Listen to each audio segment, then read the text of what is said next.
Today we're going to read a personal recount. So personal recount is a story from a personal point of view.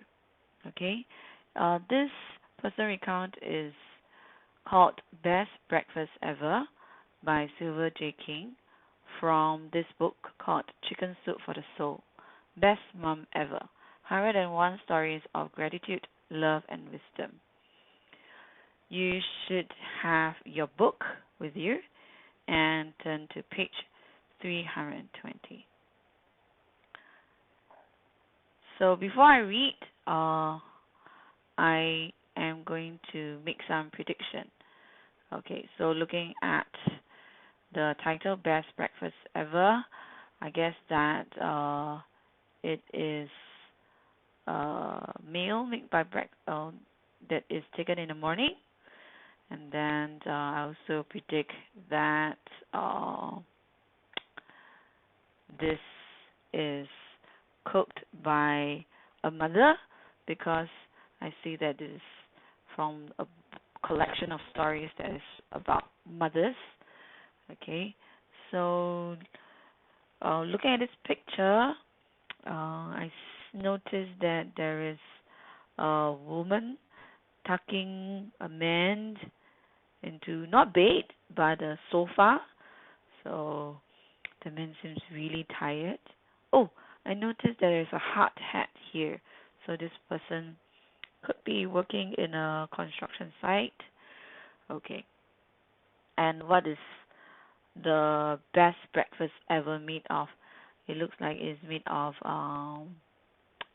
sunny side up. Okay, these eggs with runny yolks and bacon. Okay, it's not just one egg, but many eggs, a whole stack of eggs. Okay, and piping hot cup of coffee.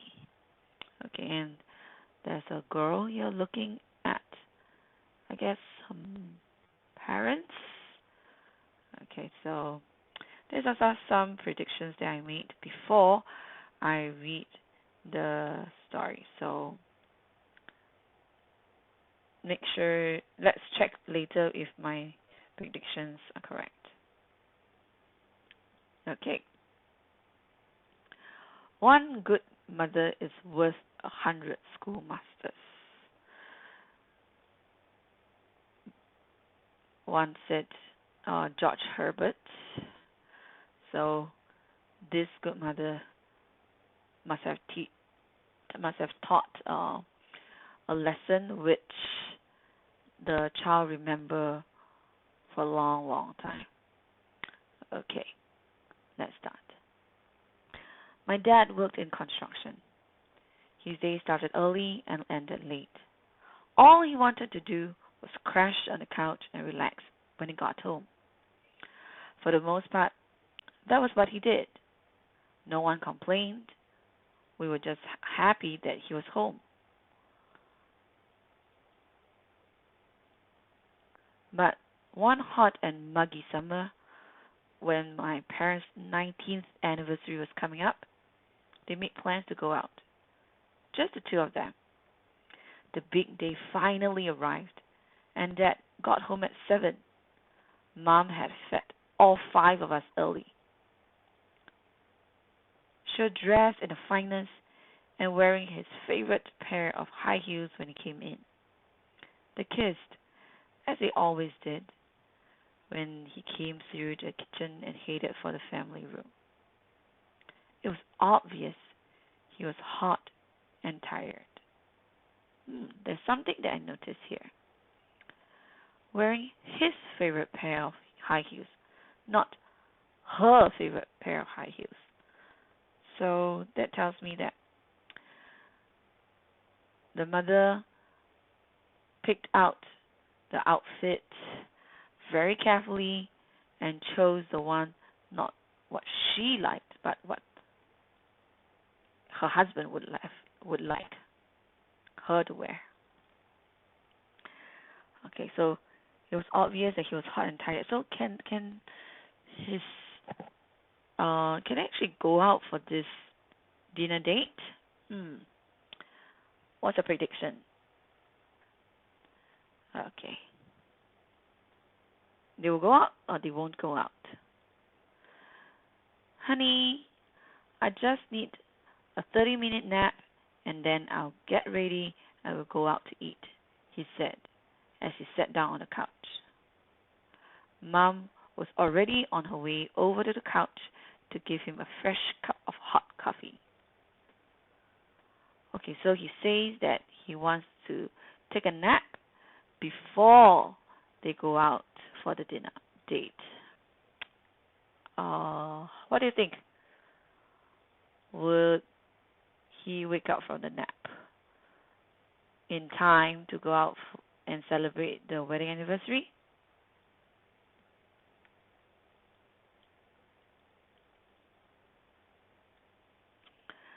She bent over and kissed him on the head and said, I'll be ready whenever you are. I knew how important this evening was to my mother. But before long, Dad was fast asleep.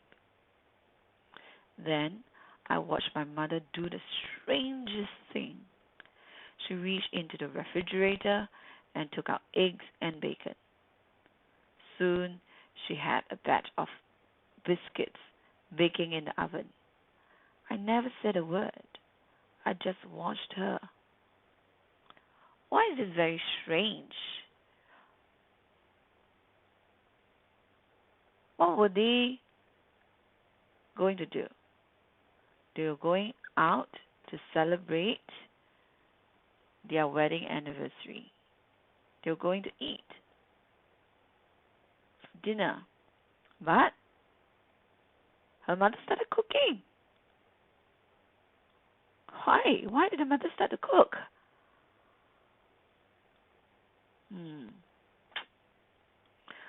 I also wonder how the writer feels, okay, about the mother's actions. She said, I knew how important this evening was to my mother, but before long, Dad was fast asleep. She must be quite concerned about the mom. Breakfast was my dad's favorite meal. Before my eyes, she piled a plate full of his favorite foods. As she set another fresh cup of coffee on the end table, she bent down and kissed him while whispering in his ear, It's time to wake up, honey. Oh, the coffee that she made earlier, the first cup that she made, went cold. That's why she set another fresh cup of coffee. So how long did the dad sleep? The dad slept long enough for the mother to finish cooking the eggs, the huge pile of eggs, finish cooking the bacon, finish baking the biscuits. Okay. Since she has cooked so much food, that means they're not going out to eat and celebrate their wedding anniversary. Okay, and what? I thought they were having dinner. Why did she cook breakfast? Because breakfast was my dad's favorite meal, and she cooked all his favorite food on the day that they were celebrating their 19th wedding anniversary.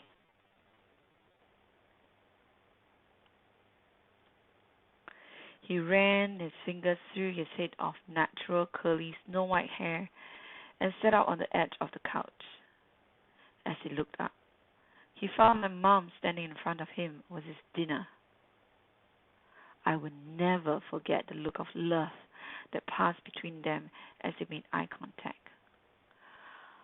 Wow. Let me see the picture again. Yeah.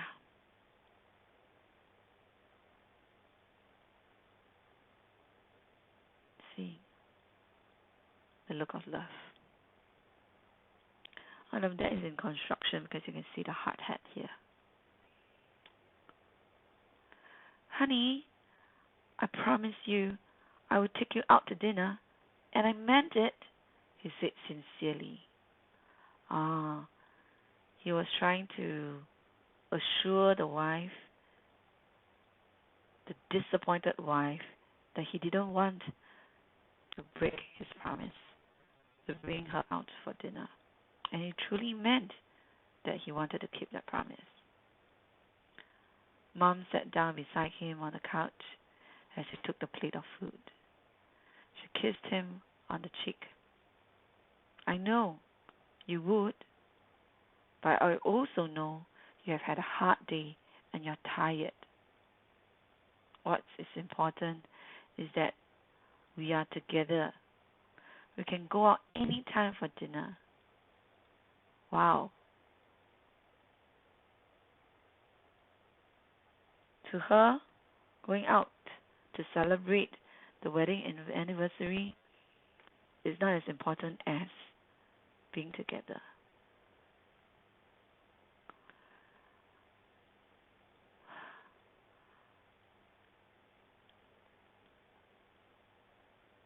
I was 17 then, and the lesson in love is still with me today. 5 decades later. 5 decades. 1 decade is 10 years. 5 decades means 50 years later. She still remembers that lesson in love. That what it matters is we are together. Dad, 19 years ago, and Mom lived into the 90s. One day, I found her holding a picture of Dad in her arms, in her hands. I watched her kiss him, and then, as she emerged from the cloud of dementia, I heard her say, "Baby, it won't be much longer until I can come home to heaven to be with you forever." So the daughter watched the mother kiss the father in the photograph. And her mom, by the time she was 90 plus years old, she has dementia. Dementia is a mental illness that elderly people have. They forget things. And she actually remembered that this person, this picture, the photo in her hands,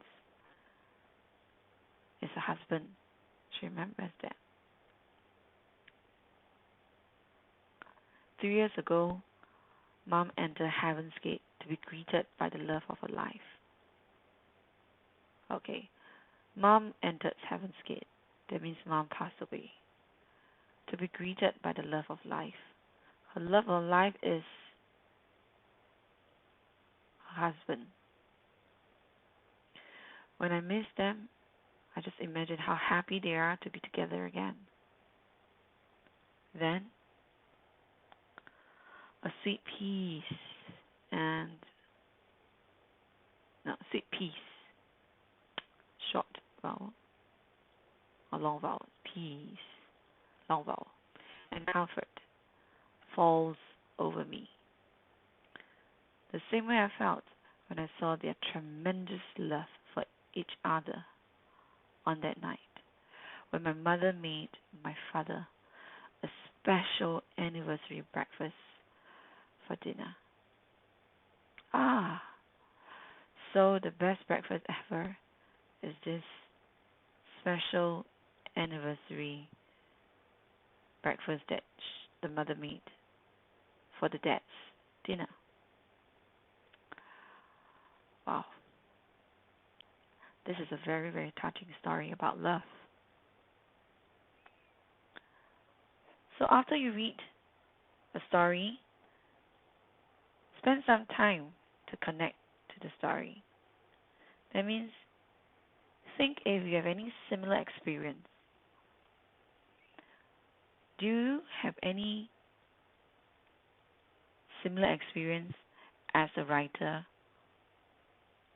seeing your parents in love? That moment which they look at each other and you know that, hey, these two people really love each other a lot. Do you have any memories of that?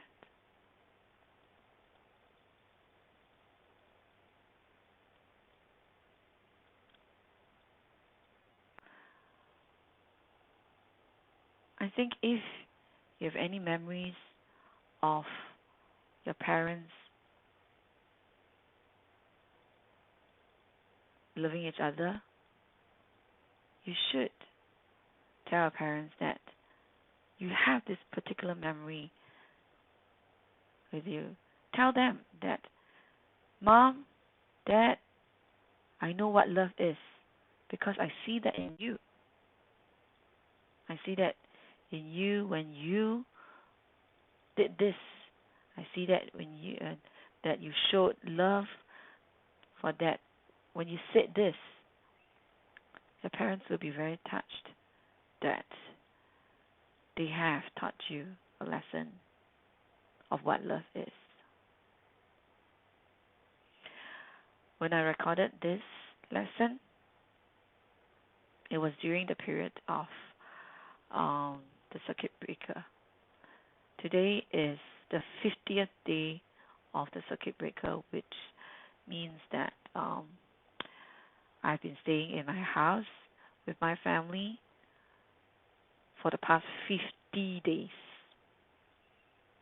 Well, I learned that what is the most important thing in life is to be together with your family. Yes, we fight,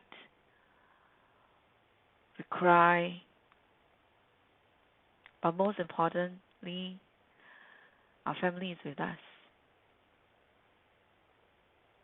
Treasure this moment, because this moment will not come by again.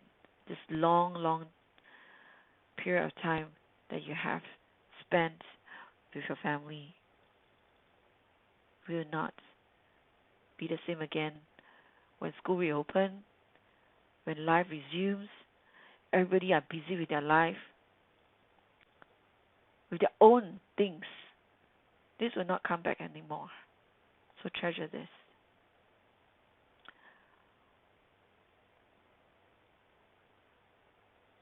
I look forward to seeing you back in school.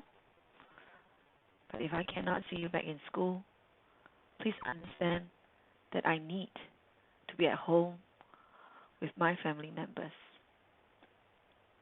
because they matter a lot to me.